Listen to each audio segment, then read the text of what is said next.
Hey everybody, weekend update again. Time for getting out in the freezing cold.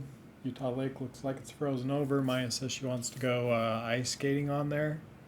So if you want to go fish her out, maybe go try and do that this weekend as she goes and ice skates out on Utah Lake. Don't think it's quite that thick yet. Might want to give it a few more days of sub-zero temperatures. In any case, time to get you guys educated and up to date on what's going on. I had a number of things I was going to go over, but over the past couple of days, we've had all of a sudden a flurry of contracts with the same problem that I want to bring back to your attention and make sure that it's back on your radar, that you're doing it correctly. And it has to do with this. On the Rep C, that first paragraph, hopefully you guys recognize this first paragraph.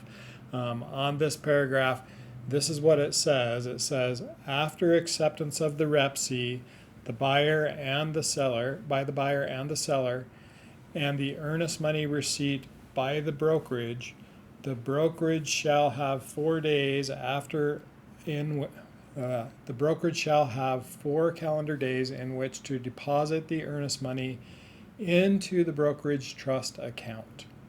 Okay, that's what the Rep C says. So the contract that your buyers are signing and that the sellers are signing says that your buyer will deposit into the brokerage trust account the deposit of earnest money.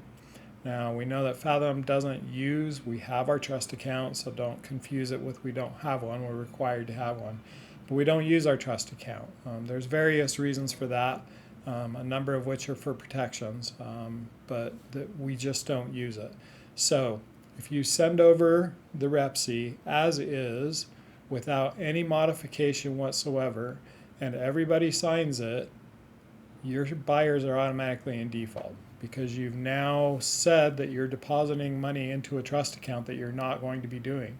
You've gone against the terms of the contract.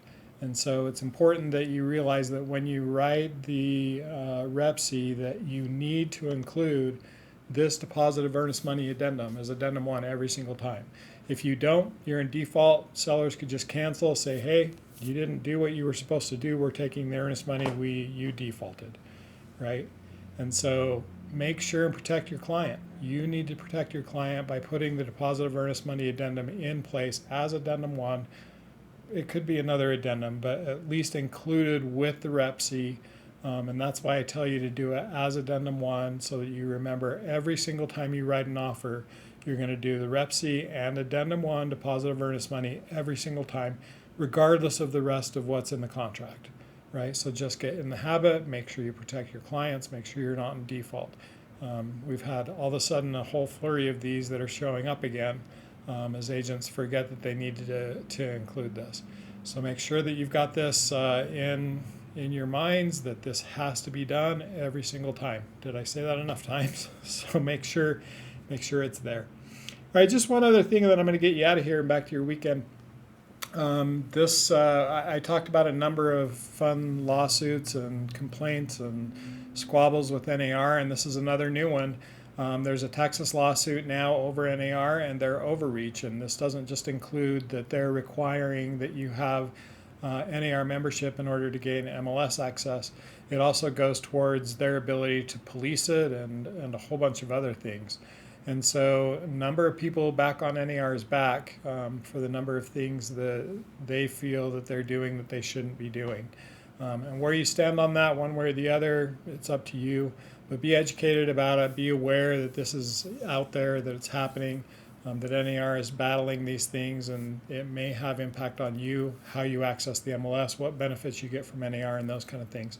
And speaking of NAR benefits, you should have gotten an email earlier today with the NAR membership guide.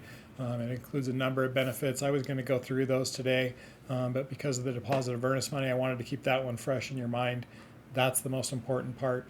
Go back and look for that NAR one. There are a number of good benefits from NAR, good things that we get from them, and lots of useful things. So take a look through that guide and see if there's anything there that you can use. All right, guys, that's it. That is the weekend update. Attached to this, to this email, you'll find a recording of this week's team meeting. this Wednesday, and so go through that. I've time-stamped it so you can easily get to the parts that are important to you and skip the part that you don't want to listen to. There's a lot of discussion there about the settlement stuff and how commissions are paid and how addendums are used and counteroffers and those kind of things, and lots of good information throughout. So make sure you go back and look at that.